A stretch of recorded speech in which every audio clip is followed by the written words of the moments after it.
अस्सलाम वालेकुम everyone, welcome and welcome back again to my channel. I hope सब ठीक ठाक होंगे और बहुत मज़े में होंगे। अच्छा, बच्चों को ना ये केक बहुत पसंद होता है, लेकिन घर पे जब टी केक बनाने की बात आए तो बच्चे खुश हो जाते हैं। तो इसलिए बच्चों का आज दिल कर रहा था कि मम्मा घर पे केक बेक करें, तो इसलिए सोचा चले आज बच्चों के लिए घर पर ही बना लेते हैं ये टी केक। इस केक को बनाते हुए कुछ टिप्स ऐसी होती है जिनको अगर फॉलो कर लिया जाए तो हमारा केक सॉफ्ट और पफी बनता है। मोस्टली कुछ लोगों का क्लेम होता है कि हमारा केक सॉफ्ट या पफी नहीं बनता, तो आज की वीडियो आपके लिए। अगर आप इन इंग्रेडिएंट के हिसाब से इस क्वांटिटी को देखते हुए केक बनाएंगे और बिल्कुल एज इट इज बनाएंगे तो आपका केक यकीनन सॉफ्ट और पफी बनेगा। आप इन इंग्रेडिएंट की मिकदार जो है क्वांटिटी कम या ज़्यादा अपने हिसाब से कर सकते हैं, लेकिन अगर इस मिकदार के हिसाब से और इसी वे में बनाएंगे तो आपका केक यकीनन सॉफ्ट और पफी होगा। सारी चीज़ें मैंने यहाँ पर स्क्रीन पर मेंशन की हुई है, आप चाहे तो उसका स्क्रीनशॉट भी ले सकते हैं। यहाँ पर हम एग्स को तोड़ के बॉल के अंदर डालेंगे वन बाय वन। बस आपने चीज़ों का ध्यान रखना है कि चीज़ें सारी रूम टेम्परेचर पर होनी चाहिए। यहाँ पर हम 3 एग्स और 1 कप चीनी का ऐड करके इसको अच्छी तरह से बीट करेंगे। ये जितना ज़्यादा बीट हुआ होगा उतना ही केक हमारा सॉफ्ट और पफी बनेगा। एग्स को चीनी डाल के हमने इतना ज़्यादा बीट करना है कि ये मिकदार में 3 गुना ज़्यादा हो जाए। ये जितना ज़्यादा बीट हुआ होगा उतना ही केक हमारा सॉफ्ट और पफी बनेगा। 4 to 5 मिनट बीट करने के बाद इसके अंदर 1 कप ऑयल का 1/4 टेबल स्पून हम डालेंगे वनीला एसेंस। वो डालने के बाद इसको अब अच्छी तरह से हम बीट करेंगे। 2 से 3 मिनट बीट करने के बाद अब इसके अंदर 2 कप मैदे के जाएंगे और 1 टेबल स्पून जाएगा इसके अंदर बेकिंग पाउडर। बेकिंग पाउडर और मैदा को हमने छन्नी की मदद से इसके अंदर ही छान लेना है ताकि हमारे कोई लम्स वगैरह ना बने। ये छानने के बाद फिर हम इसको अच्छी तरह से मिक्स कर लेंगे। मिक्स हम बीटर की मदद से नहीं करेंगे, इसको स्पैचुला की मदद से करेंगे। और इस टाइम पे बीट करने के लिए भी एक टिप होती है जिसे अगर फॉलो कर लिया जाए तो हमारी जो पफीनेस है वो ख़त्म नहीं होती।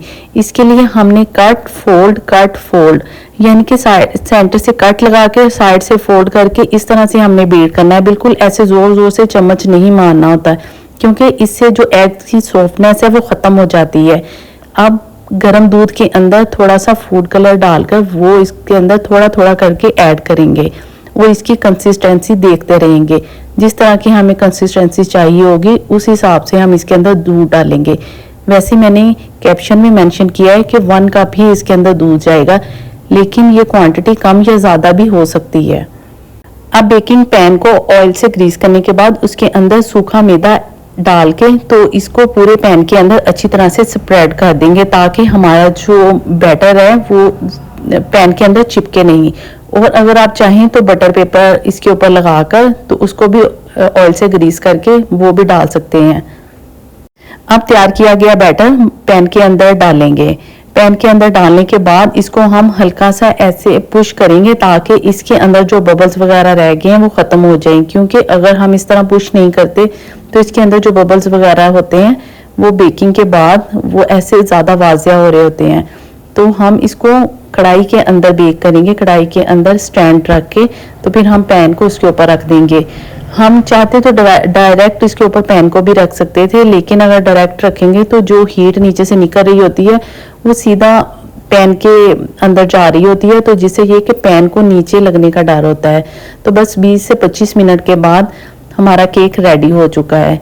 मोस्टली केक को रेडी होने के लिए 20 से 25 मिनट काफ़ी होते हैं।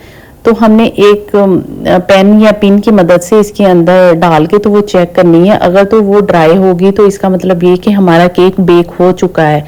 लाजमी नहीं है कि ओवन हो तो ही हमारा केक बेक होगा। हम पतीले या कढ़ाई के अंदर भी केक को बहुत अच्छा बेक कर सकते हैं। अगर आप भी घर पर केक को बेक करना चाहते हैं तो एज इट इज़ इन्हीं इंग्रेडिएंट के हिसाब से इसी क्वांटिटी के हिसाब से अगर आप केक को बनाएंगे तो आपका केक भी यकीनन सॉफ्ट और पफी बनेगा।